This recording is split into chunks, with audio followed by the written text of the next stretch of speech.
The who? UPFC, that lady from UPFC.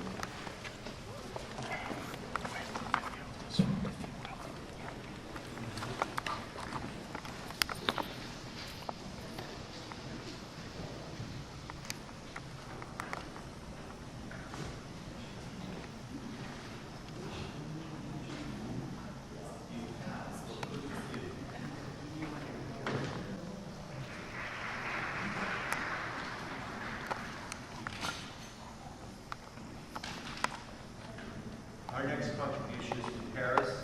It's entitled The Nature of Hydroxyl Groups, acting as basic sites on MgO surfaces. Speaking us today is Helene Lauron Pernot. Thank you, Mr. Chairman.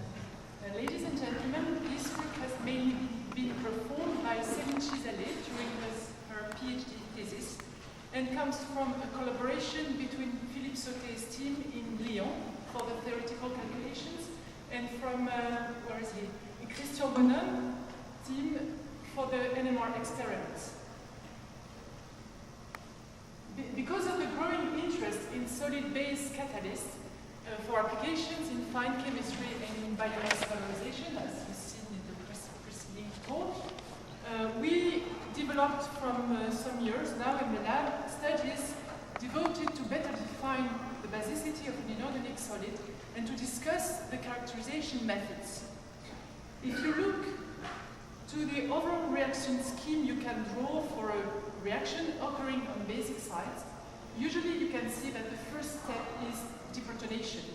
Thus, the basic catalyst acts here as a branch-state base site because it abstracts the proton, leading to the formation of a deprotonated intermediate which is stabilized on the acidic counterpart of the base site.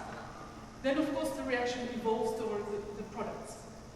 If you want to characterize your base catalyst, you have two main methods. The first one, you can absorb a protic molecule and look for the deprotonation. And when you do that, you're looking, in fact, to the position of the deprotonation equilibrium. Thus, the data you obtain are related to thermodynamic basicity of your catalyst. Now then, if you try a model reaction, you perform a reaction and you're looking for the rate of the reaction. Then you access to a kinetic parameter that we can call basic reactivity. And the first question that you raise when you do this analysis is whether you may expect a correlation between the thermodynamic basicity and the basic reactivity of your catalyst. To investigate in this direction, we choose magnesium oxide as a model catalyst because it's a well-known, well-defined, and well-studied base catalyst in which the basicity is known to be due to the low-coordinated oxide anion here. So you may have, for example, on the edges, on the defects, like edges, you may have four-fold coordinated oxide anions. On the corners here, you may have three-fold coordinated oxide anions, and so on. It is also known in the literature that you may vary the basicity of your solid by varying the morphology, because if you vary the distribution of these low coordinated sites, then you vary the basicity of your solid. Another way to change the basicity of the solid is to create OH groups by hydration of the surface. And what must be said here is that to perform this hydration, we first treat at high temperature the solids in order to free the surface from carbonates, and then we add water at low temperature, and after that we control the coverage of OH groups by increasing what we will call pretreatment temperature after. Okay, so we have seen that our question is here. We are going to prepare different magnesium oxide samples with different coverage by OH groups, and in order to characterize the thermodynamic branch-state basicity, we are going to adsorb protic molecules like methanol and propyl, and we are going to follow the dissociation ability of the surface by infrared spectroscopy. Now then, to investigate the basic reactivity, we're going to use a model reaction, which is based on the conversion of this particular alcohol here, called methyl butanol, which splits into acetone and acetylene on basic sites.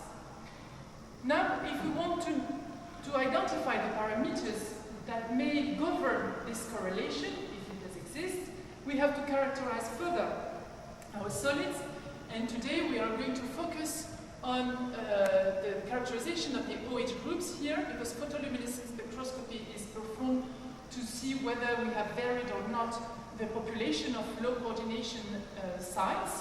But for the OH groups, we are going to use mainly infrared spectroscopy and NMR spectroscopy coupled with theoretical calculations.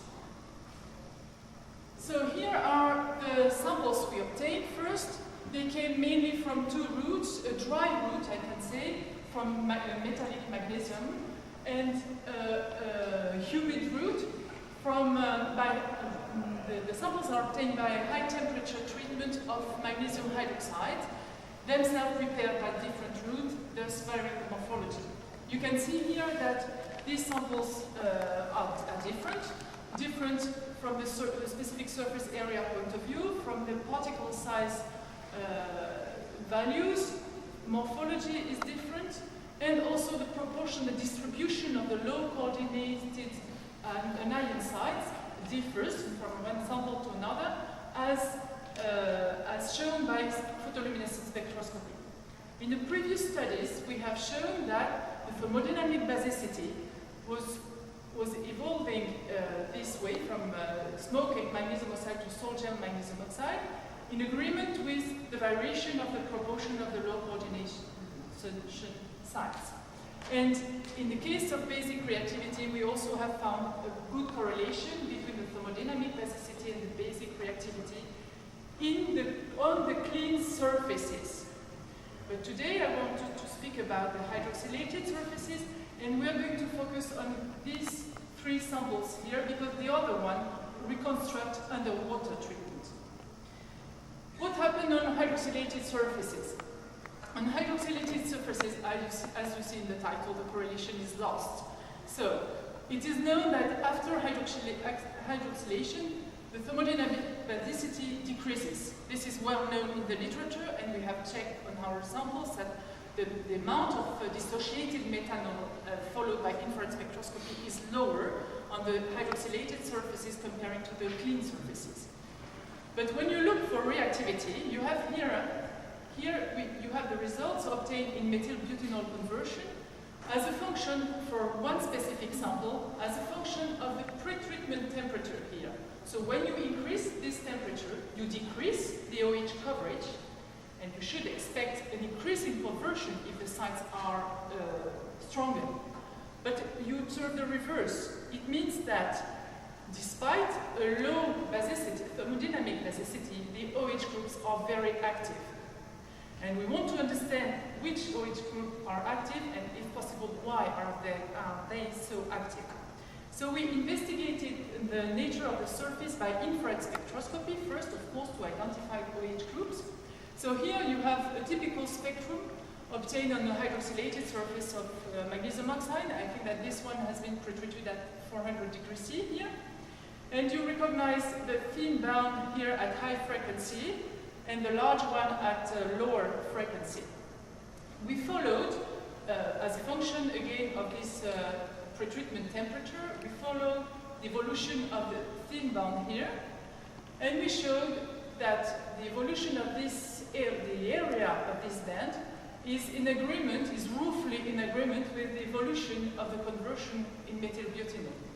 So from this result, we concluded that in this high frequency band here, we have probably the active sites, the OH groups that are active in this reaction. But it is not so simple. You see here, we are on one sample that is treated at increasing temperature. If now we try to see what happened when we compare our different samples, you see that we have some problems, because here you have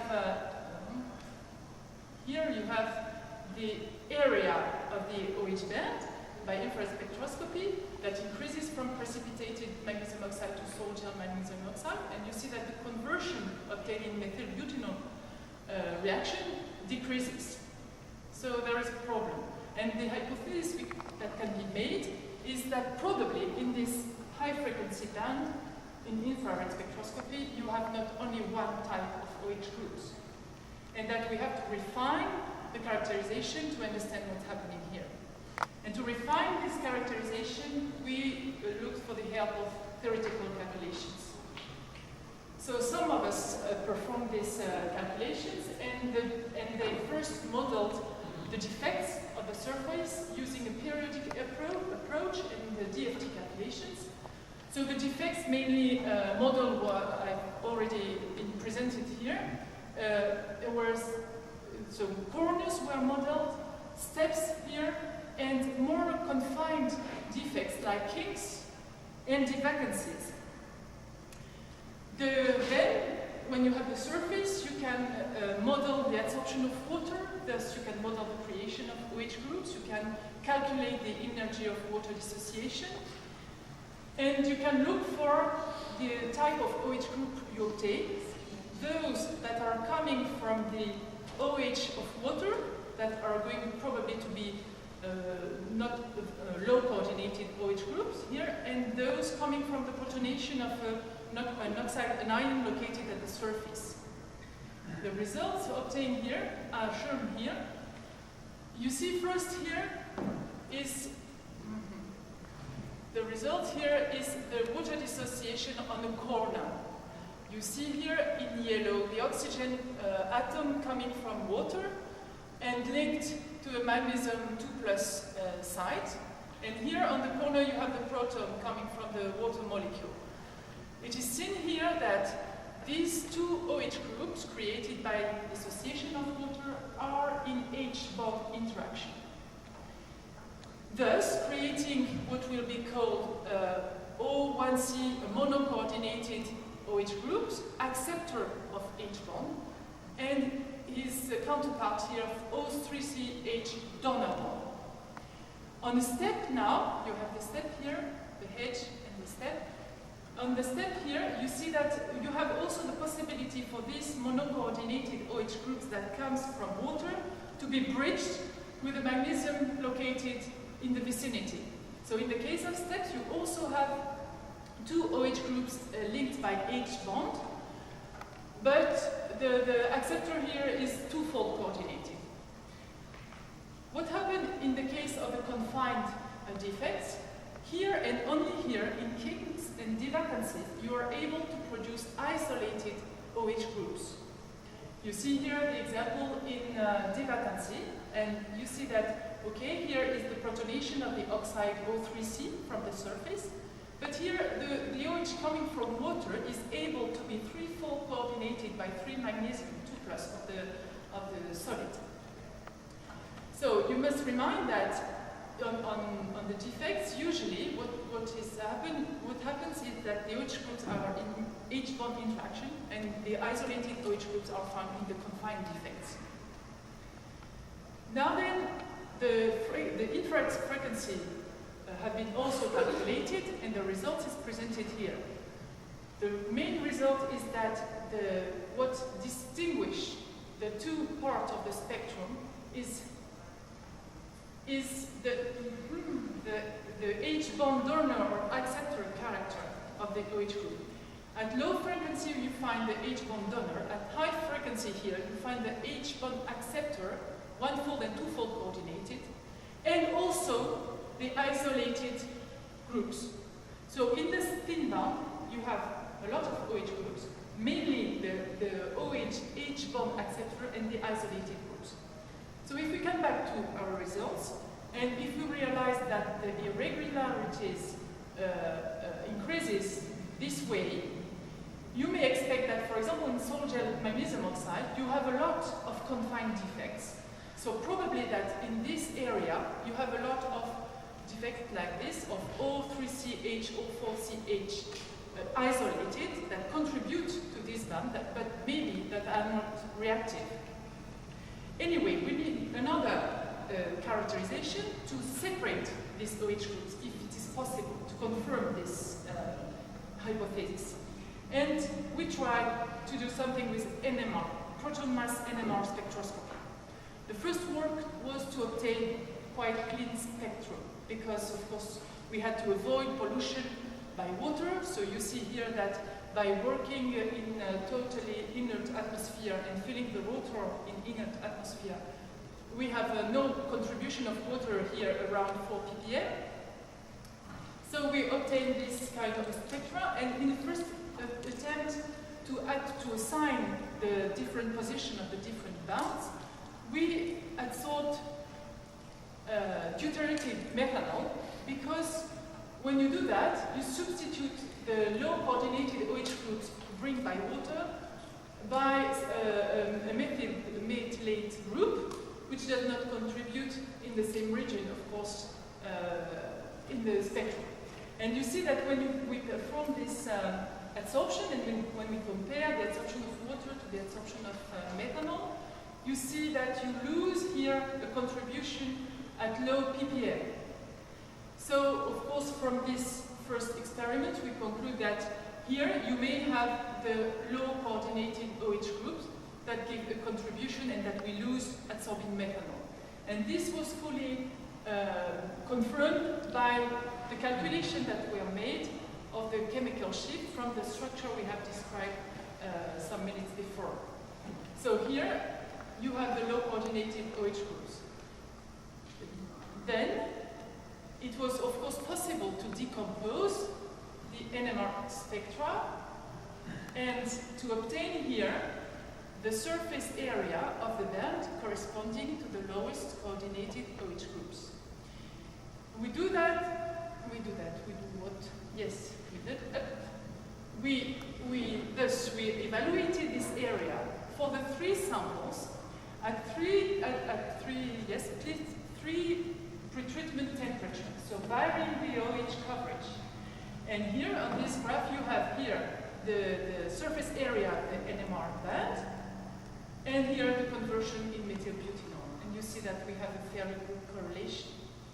So we probably have identified the active sites in the reaction, and these active sites are probably the mono-coordinated and two-fold coordinated OH groups, so the less coordinated OH groups. If we come back on the mechanism now, we can of course say that we have found that the more active OH are the less coordinated, so the more basic. And we can write their action as a Bronsted basic site.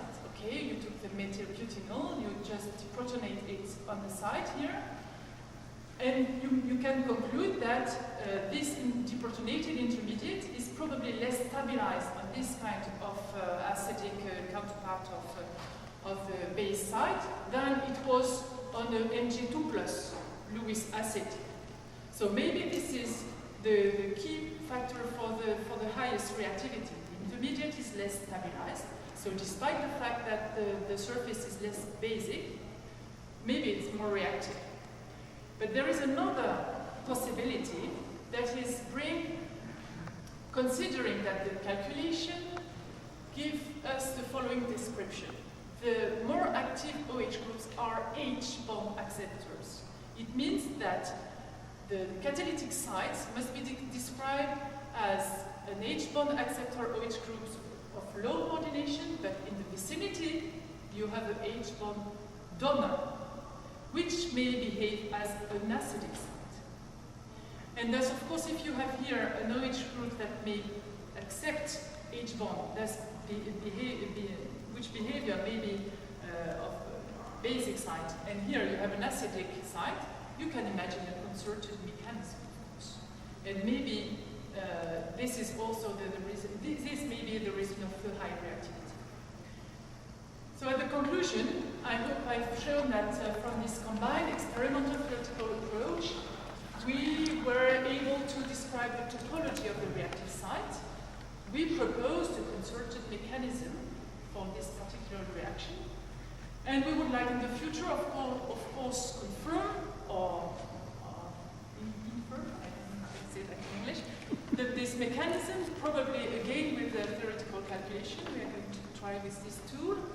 We want also to investigate the role of the cation, because we didn't speak a lot about the role of the cation which stabilized the intermediate.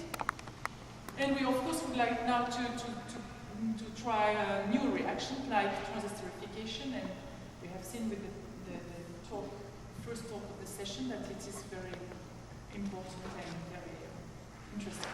I thank you for your attention.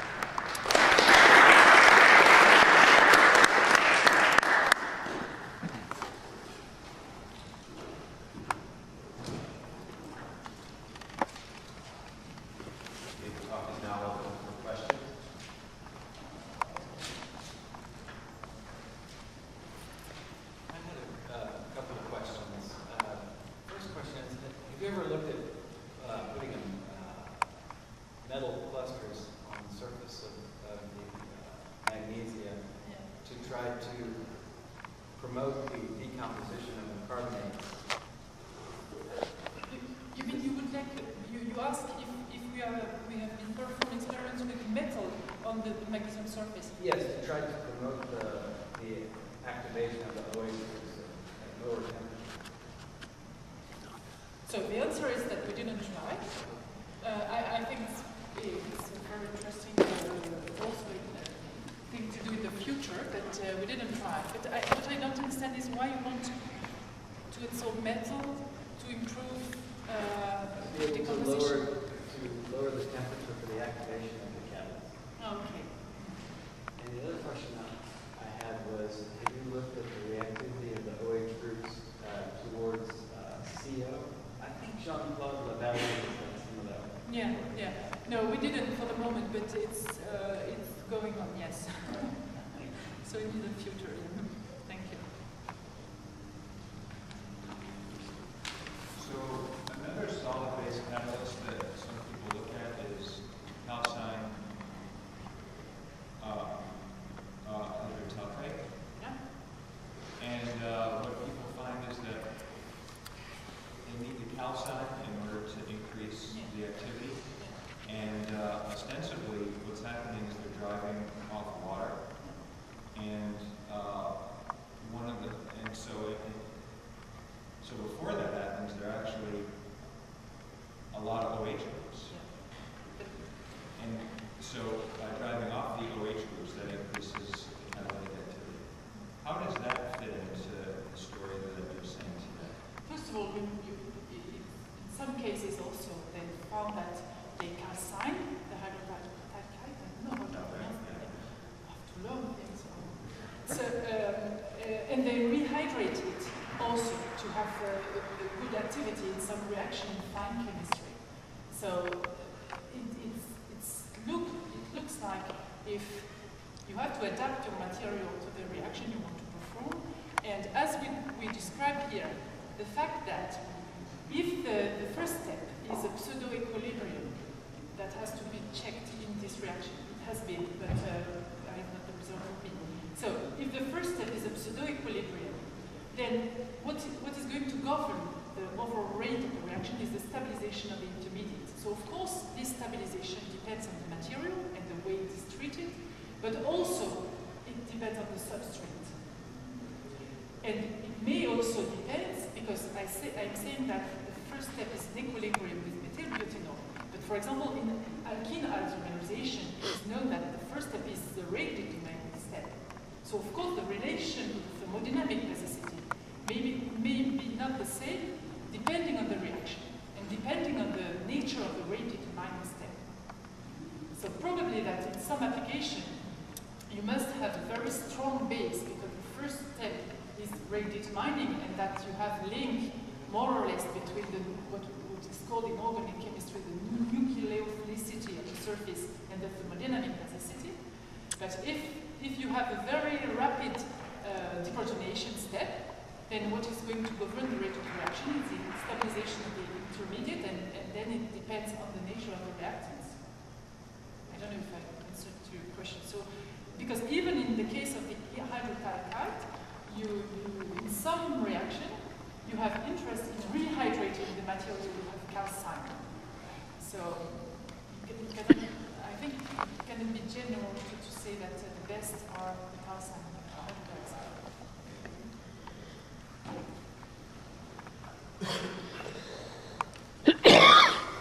In my opinion, still the calcination temperature for a given method is the more rapid way in order to modify the defect in magnesium oxide or another kind of material in general. So I think that perhaps it's good if you, for a given method, you change the calcination temperature and you try to see if the linear rate you see with your characterization method is still running. But the solids are obtained by high temperature treatment, 1,200 degrees C, and no, 1,000 degrees C, and they are stabilized like this. And when after we hydrated the surface, and when we look for example, for the catalytic activity before absorbing water and after the high temperature treatment again, we have the same activity. Not on all the catalysts, but this is why I explained that we didn't work with smoke MgO and CVD MgO because they reconstruct. But and I think it was a kind of originality we have because with Atori works, for example, people are used to dissolve progressively CO2, OH groups, but when you do so, you modify the structure, the surface area of your solid, and so on. It's difficult to compare. So what we have done is to first stabilize the surface at high temperature with high temperature treatment, then reabsorb water and only on the surface and progressively dissolve, providing that we have no modification of the surface. Just a question is related with the intermediate and the nature of your basic site. So in my opinion, if you form the carbanion, so you have a basic roasted site. I form what? The carbonite? If you attract the proton, yeah, and so you form the carbanion, yeah, okay? So this is a roasted site, basic roasted site, because you form the carbanion, okay? yes. So, and this is related with, depending on the molecule, of course, depending on the strength of your basic site. So, for several reactions, you really need to form your carbanion, and so you need a very strong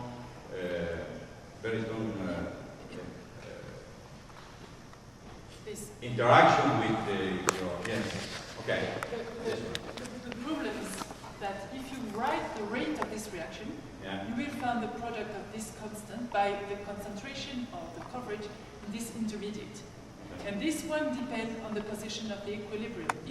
If this step is pseudo-equilibrium. Thus, of course, the more basic is the site, the highest concentration you have, and the highest rate. But if you have a very strong base, your intermediate is well stabilized, and you probably decrease the rate constant. So you have a volcano principle that in France we call the Sabatier principle. And thus, depending on the nature of the surface and on the nature of the reactant, you may have the correlation or you may not have. This is the description. Any other questions?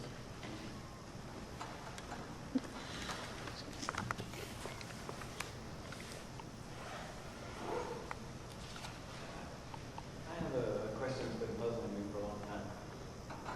Basically, what you're doing is it seems to me you're heating this up, and you have essentially water that is interacting with defects, maybe vacancies, things like that. And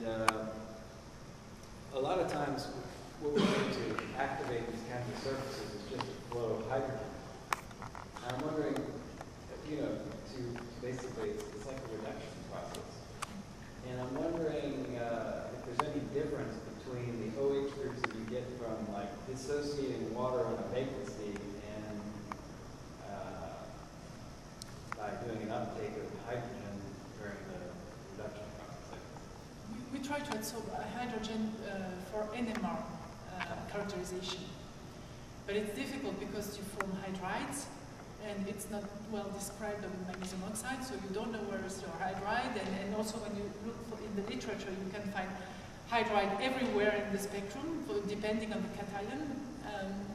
So it was not very easy to conclude.